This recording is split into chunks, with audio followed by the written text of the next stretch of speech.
இப்போ போர் பதற்றம் போர் மேகங்கள் சூழ்ந்திருக்கிறது.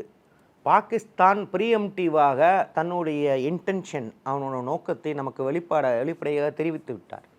பாகிஸ்தான் இராணுவம் அவர்களுடைய டார்கெட் தாக்குதல் நடக்க வேண்டிய இடம் சண்டிகர், டெல்லி இந்த மாதிரி முக்கியமான ஒரு நகரங்களாக இருக்கும்போது, இப்போ இந்திய நாடு இந்திய இறையாண்மையை பாதுகாக்கணும்னா இந்திய மக்களை பாதுகாக்க வேண்டும். அதற்கு ஒரு முன்னேற்பாடாக இந்த மாதிரி சிச்சுவேஷனில் எல்லாரும் மக்களுக்கு இந்த நாடு என்ன செஞ்சுதுங்கிறத மக்கள் இந்த நாட்டுக்கு என்ன கடமையாற்ற இருக்கிறார்கள், அவர்கள் கடமை அவர்கள் தன்னைத்தானே காப்பாற்றிக் கொள்ள வேண்டும்.